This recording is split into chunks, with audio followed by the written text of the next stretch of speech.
ಎಲ್ಲರಿಗೂ ನಮಸ್ತೆ. Welcome to my YouTube channel. ಇವತ್ತಿನ ವಿಡಿಯೋದಲ್ಲಿ ನಾನು ಸಿಹಿ ಬೂಂದಿ ಲಾಡು ಮಾಡ್ತಾ ಇದ್ದೀನಿ. ಮದುವೆ ಮನೇಲಿ ಮಾಡೋ ಥರ ಸಿಹಿ ಬೂಂದಿ ಲಾಡು ಮನೇಲೆ ಹೇಗೆ ಸಿಂಪಲಾಗಿ ಮಾಡೋದು, ಹಾಗೆ ತುಂಬ ಕಮ್ಮಿ ಇಂಗ್ರೀಡಿಯೆಂಟ್ಸಿಂದ ಹೇಗೆ ಮಾಡೋದು ಅಂತ ತೋರಿಸ್ತೀನಿ. ಅದಕ್ಕಿಂತ ಮುಂಚೆ ಯಾರೆಲ್ಲ ನನ್ನ ಚಾನಲ್ನ ಸಬ್ಸ್ಕ್ರೈಬ್ ಆಗಿಲ್ಲೋ ಪ್ಲೀಸ್ ನನ್ನ ಚಾನಲ್ನ ಸಬ್ಸ್ಕ್ರೈಬ್ ಮಾಡಿ. ನಾನು ಬೂಂದಿ ಲಾಡು ಮಾಡೋದಕ್ಕೆ 2 ಲೋಟದಷ್ಟು ಸಕ್ಕರೆ ಹಾಗೆ 2 ಲೋಟದಷ್ಟು ಕಡಲೆ ಹಿಟ್ಟನ್ನು ತೊಗೊಂಡಿದ್ದೀನಿ. ಹಾಗೆ ಇಲ್ಲಿ ಒಂದು ಅರ್ಧ ಸ್ಪೂನಷ್ಟು ಅರಿಶಿನ, 1 ಸ್ಪೂನಷ್ಟು ಸೋಡಾ ತೊಗೊಂಡಿದ್ದೀನಿ, ಅಡುಗೆ ಸೋಡಾನ. ಹಾಗೆ ಒಂದು ಅರ್ಧ ಸ್ಪೂನಷ್ಟು ಏಲಕ್ಕಿ ಪುಡಿ ತೊಗೊಂಡಿದ್ದೀನಿ, ಒಂದು 10ರಿಂದ 12 ಲವಂಗನ ತೊಗೊಂಡಿದ್ದೀನಿ. ಹಾಗೆ ಒಂದು 4 ಸ್ಪೂನಷ್ಟು ಅಕ್ಕಿ ಹಿಟ್ಟನ್ನು ತೊಗೊಂಡಿದ್ದೀನಿ. ಹಾಗೆ ಚಿಟಿಕೆಯಷ್ಟು ಉಪ್ಪು ತೊಗೊಂಡಿದ್ದೀನಿ. ಸೊ ಇಲ್ಲಿ ಫಸ್ಟಿಗೆ ನಾನು ಒಂದು ಬೇಸನ್ನಲ್ಲಿ ಕಡಲೆ ಹಿಟ್ಟನ್ನು ಜರಡಿ ಇಟ್ಕೋಬೇಕು. ಕಡಲೆ ಹಿಟ್ಟು ಹಾಗೆ ಅಕ್ಕಿ ಹಿಟ್ಟು ಎರಡನ್ನೂ ನಾವು ಜರಡಿ ಇಟ್ಕೋಬೇಕಾಗತ್ತೆ. ಸಣ್ಣ ಸಣ್ಣ ಉಂಡೆ ಥರ ಏನಾದರೂ ಇದ್ದರೆ ಎಲ್ಲ ನೀಟಾಗಿ ಹೋಗುತ್ತೆ. ಸೊ ಅದಕ್ಕೋಸ್ಕರ ಜರಡಿ ಇಟ್ಕೊಂಡು ಬಳಸಬೇಕು. ಈಗ ಜರಡಿ ಇಟ್ಕೊಂಡಾದಮೇಲೆ ನೀವು ಯಾವ ಬೌಲಲ್ಲಿ ಅಥವಾ ಯಾವ ಪಾತ್ರೆಯಲ್ಲಿ ನೀವು ಹಿಟ್ಟನ್ನು ಕಲಿಸ್ತೀರಾ ಬೂಂದಿಗೆ, ಸೊ ಆ ಪಾತ್ರೆಗೆ ಇದನ್ನೆಲ್ಲ ಹಾಕ್ಕೋಬೇಕಾಗತ್ತೆ.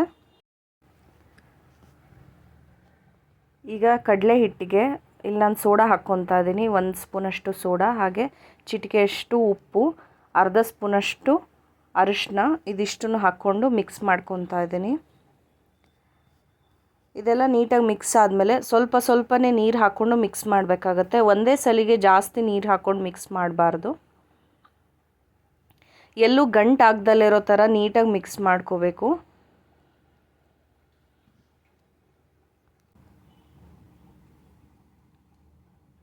ತುಂಬ ಸಾಫ್ಟ್ ಕನ್ಸಿಸ್ಟೆನ್ಸಿ ಬರೋ ಥರ ಮಿಕ್ಸ್ ಮಾಡ್ಕೋಬೇಕು. ಈಗ ನೋಡ್ತಾ ಇರ್ಬೋದು ಫುಲ್ ನೀಟಾಗೆಲ್ಲ ಮಿಕ್ಸ್ ಆಗಿದೆ.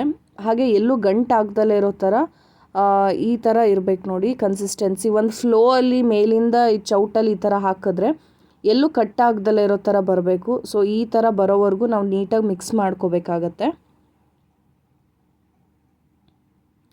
ಸೊ ಈಗ ಬೂಂದಿ ಮಾಡೋದಕ್ಕೆ ಹಿಟ್ಟು ರೆಡಿಯಾಗಿದೆ. ತೀರಾ ತೆಳುವಾಗೂ ಮಾಡ್ಕೋಬಾರ್ದು, ಹಾಗೆ ತೀರಾ ತಿಕ್ಕಾಗೂ ಮಾಡ್ಕೋಬಾರ್ದು. ಸೊ ಈ ಕನ್ಸಿಸ್ಟೆನ್ಸಿಗೆ ಬರೋವರೆಗೂ ಮಾಡ್ಕೋಬೇಕಾಗತ್ತೆ. ನೀವೇನಾದರೂ ಎಣ್ಣೆಯಲ್ಲಿ ಕರೆದಿರೋದನ್ನು ತೆಗಿಯೋದಕ್ಕೆ ಬಳಸ್ತೀರಲ್ವ ಜಾಲರ, ಸೊ ಆ ಜಾಲರದಲ್ಲಿ ಹಾಕ್ಕೋಬೋದು. ಸೊ ಈ ಥರ 1 ಸ್ಪೂನಷ್ಟು ಹಾಕ್ಕೊಂಡ್ರೂ ಸಾಕು. ಹಿಂಗೆ ನಿಧಾನಕ್ಕೆ ಹಾಕ್ಕೊಂಡ್ರೆ, ಮೇಲಿಂದ ಹಾಕ್ಕೊಂಡ್ರೆ ಅದು ನಿಧಾನಕ್ಕೆ ಕೆಳಗೆ ಬಿಡ್ತಾ ಬರುತ್ತೆ. ತುಂಬ ತೆಳುವಾಗಿ ಮಾಡಿಕೊಂಡ್ರೆ ಒಂದೇ ಕಡೆ ಹೋಗಿ ಕುಂತಂಗೆ ಆಗಿಬಿಡುತ್ತೆ. ಸೊ ನಿಧಾನಕ್ಕೆ ಹಾಕ್ಕೋಬೇಕು ಹಿಟ್ಟನ್ನು. ಇಲ್ಲಿ ನಾನು ಒಂದು ಬಾಣಲಿಗೆ ಎಣ್ಣೆ ಹಾಕ್ಕೊಂಡು ಕಾಯಕ್ಕಿಟ್ಟಿದ್ದೀನಿ. ಎಣ್ಣೆ ಜಾಸ್ತಿ ಕಾಯೋವರೆಗೂ ಬಿಡಬೇಕು. ಸೊ ಎಣ್ಣೆ ಜಾಸ್ತಿ ಕಾದ್ಮೇಲೆ ಮಾತ್ರ ನಾವು ಬೂಂದಿ ಹಾಕೋಕ್ಕಾಗೋದು. ನಾವು ಬೂಂದಿ ಮಾಡಬೇಕಾದ್ರೆ ಅದು ಸ್ವೀಟ್ ಬೂಂದಿ ಆಗಲಿ ಖಾರ ಬೂಂದಿ ಆಗಲಿ ಎಣ್ಣೆ ಫುಲ್ ಚೆನ್ನಾಗಿ ಕಾಯಬೇಕು. ಈಗ ನಾನು ಹಿಟ್ಟು ಹಾಕಿ ನೋಡ್ತಾ ಇದ್ದೀನಿ ನೋಡಿ. ಸೊ ಹಿಟ್ಟು ಹಾಕ್ತಿದ್ದಂಗೆ ಸಡನ್ನಾಗಿ ಮೇಲೆ ಬಂದುಬಿಡಬೇಕು. ಸೊ ಅಷ್ಟು ಎಣ್ಣೆ ಕಾದರೆ ಮಾತ್ರ ಬೂಂದಿ ಚೆನ್ನಾಗಾಗುತ್ತೆ. ಈಗ ನನ್ನ ಜಾಲರದಲ್ಲಿ ಈ ಥರ ಹಿಟ್ಟನ್ನು ಹಾಕ್ಕೊತಾ ಇದ್ದೀನಿ. ಎಷ್ಟು ಚೆನ್ನಾಗಿ ಬಿಡ್ತಾ ಇದೆ ನೋಡಿ. ಎಣ್ಣೆ ಚೆನ್ನಾಗಿ ಕಾದ್ಮೇಲೆ ಮೀಡಿಯಮ್ ಫ್ಲೇಮಲ್ಲೇ ಇಟ್ಕೊಂಡು ಇದನ್ನು ಕರಿಬೇಕಾಗತ್ತೆ ಬೂಂದಿನ. ಈ ಥರ ಮೇಲ್ಗಡೆ ನೊರೆ ನೊರೆ ಥರ ಎಲ್ಲ ಬರ್ತಾ ಇದೆಯಲ್ಲ, ಸೊ ಅದಿಷ್ಟು ಪೂರ್ತಿ ಹೋಗಬೇಕು. ಅಲ್ಲೇವರೆಗೂ ಇದನ್ನು ಎಣ್ಣೆಲೇ ಕರಿಬೇಕಾಗತ್ತೆ ಬೂಂದಿ.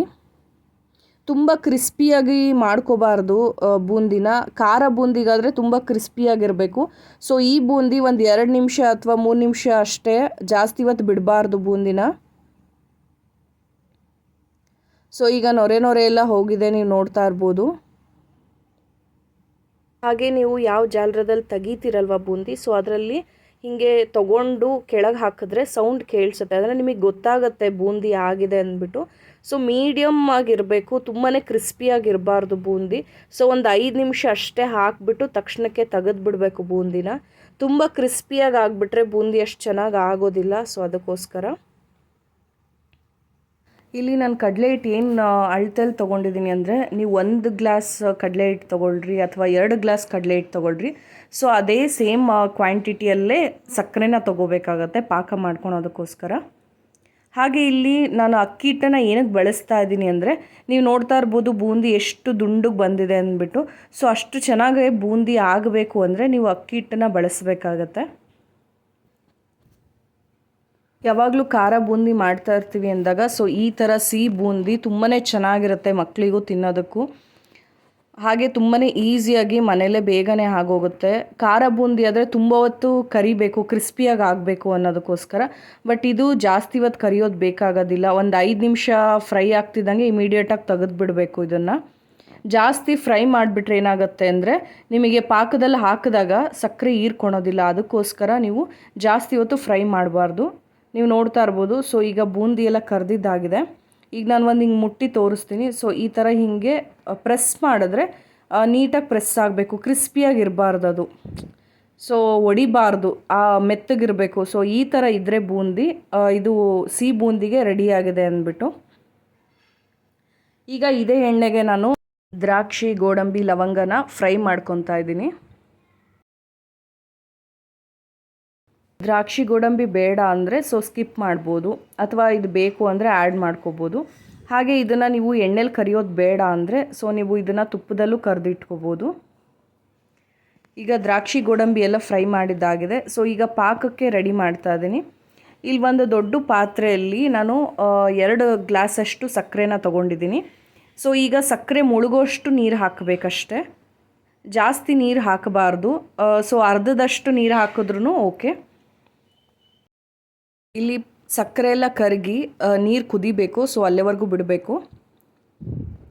ಇದು ಚೆನ್ನಾಗಿ ಕುದ್ದು ಒಂದೆಳೆ ಪಾಕ ಅನ್ನೋ ಥರ ಬರಬೇಕು. ಅಂದರೆ ಕೈಯಲ್ಲಿ ಅಂಟಿದ್ರೆ ಸೊ ಕೈಗೆಲ್ಲ ಅಂಟಬೇಕು. ಸೊ ಆ ಥರ ಈ ಥರ ಕೈಯಲ್ಲಿ ಮುಟ್ಟಿ ನೋಡಬೇಕು ಅಂಟು ಬರುತ್ತಾ ಇಲ್ಲ ಅಂತ. ಸೊ ಈ ಥರ ಬರ್ತಿದೆ ಅಂದರೆ ಪಾಕ ರೆಡಿಯಾಗಿದೆ ಅಂದ್ಬಿಟ್ಟು.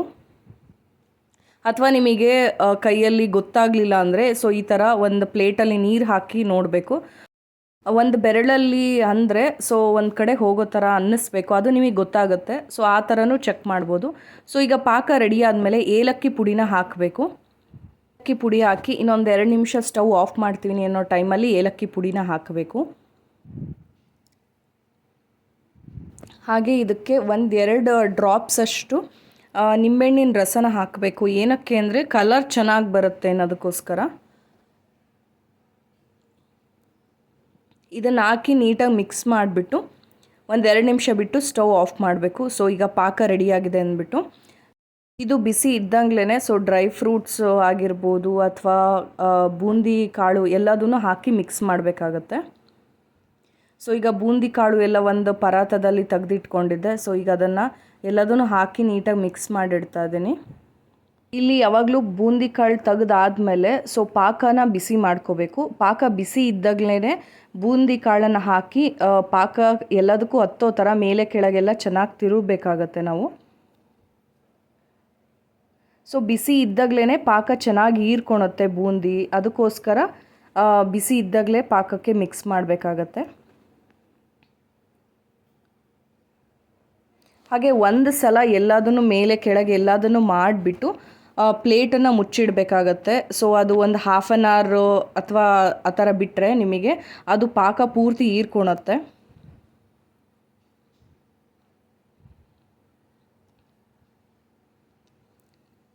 ಈಗ ಪೂರ್ತಿ ಎಲ್ಲದು ನೀಟಾಗಿ ಮಿಕ್ಸ್ ಮಾಡಾಗಿದೆ ನೋಡಿ. ಸೊ ಈಗ ಎಲ್ಲ ನೀಟಾಗಿ ಮಿಕ್ಸ್ ಮಾಡಿದ್ಮೇಲೆ ಸೊ ಡ್ರೈ ಫ್ರೂಟ್ಸನ್ನ ಏನು ಕರೆದಿಟ್ಕೊಂಡಿರ್ತೀವಲ್ಲ, ದ್ರಾಕ್ಷಿ, ಗೋಡಂಬಿ, ಲವಂಗ, ಸೊ ಅದಿಷ್ಟನ್ನು ಹಾಕ್ಕೋಬೇಕಾಗತ್ತೆ. ಅದಿಷ್ಟನ್ನು ಹಾಕ್ಕೊಂಡು ನೀಟಾಗಿ ಮಿಕ್ಸ್ ಮಾಡಿಡಬೇಕು. ಸೊ ಇದು ಆಲ್ಮೋಸ್ಟ್ ಈ ಥರ ಎಲ್ಲ ಮಿಕ್ಸ್ ಮಾಡಿದ್ದಾದಮೇಲೆ ಒಂದು 1/2 hour ಆದರೂ ಬಿಡಬೇಕಾಗತ್ತೆ ಇದನ್ನು. ಸೊ ಒಂದು ಪ್ಲೇಟ್ ಮುಚ್ಚಿಟ್ಬಿಟ್ಟು ಬಿಟ್ಟರೆ ಸೊ ಅದು ಪಾಕ ಹೀರ್ಕೊಳುತ್ತೆ. ಆಮೇಲೆ ಒಂದು 1/2 hour ಆದಮೇಲೆ ತೆಗೆದುಬಿಟ್ಟು ಮತ್ತೆ ಅದನ್ನೆಲ್ಲ ಮೇಲೆ ಕೆಳಗೆಲ್ಲ ನೀಟಾಗಿ ಮಿಕ್ಸ್ ಮಾಡಿಡಬೇಕು. ಸೊ ಆವಾಗ ಬೂಂದಿ ರೆಡಿಯಾಗಿದೆ ಅಂದ್ಬಿಟ್ಟು. ಇದನ್ನು ಬೂಂದಿ ಕಾಳು ಅಂತ ಅಂತಾರೆ. ಸೊ ಸ್ವೀಟ್ ಬೂಂದಿ ಕಾಳು ಅಂದ್ಬಿಟ್ಟು. ನೀವು ಉಂಡೆ ಕಟ್ಟೋದಾದ್ರೂ ಇದೇ ಥರ ಸೇಮ್ ಪ್ರೊಸೀಜರಲ್ಲೇ ಮಾಡಬೇಕಾಗತ್ತೆ. ಬಟ್ ಸ್ವಲ್ಪ ಪಾಕ ಜಾಸ್ತಿ ಮಾಡ್ಕೋಬೇಕಾಗತ್ತೆ ಅಷ್ಟೇ. ಸೊ ಪಾಕ ಜಾಸ್ತಿ ಮಾಡ್ಕೊಂಡು ಉಂಡೆ ಕಟ್ಟೋದಷ್ಟೇ, ಸೇಮ್ ಪ್ರೊಸೀಜರು. ಸೊ ನಿಮಗೆ ಈ ವಿಡಿಯೋ ಇಷ್ಟ ಆಗಿದೆ ಅಂದ್ಕೊಂಡಿದ್ದೀನಿ. ನಿಮಗೇನಾದರೂ ಈ ವಿಡಿಯೋ ಇಷ್ಟ ಆಗಿದ್ದರೆ ಪ್ಲೀಸ್ ಒಂದು ಸಲ ಆದರೂ ಮನೇಲಿ ಟ್ರೈ ಮಾಡಿ ನೋಡಿ. ಹಾಗೆ ಯಾರೆಲ್ಲ ನನ್ನ ಚಾನಲ್ನ ಸಬ್ಸ್ಕ್ರೈಬ್ ಆಗಿಲ್ಲೋ ಸೊ ಪ್ಲೀಸ್ ನನ್ನ ಚಾನಲ್ನ ಸಬ್ಸ್ಕ್ರೈಬ್ ಮಾಡಿ. ಎಲ್ಲರಿಗೂ ಥ್ಯಾಂಕ್ ಯು.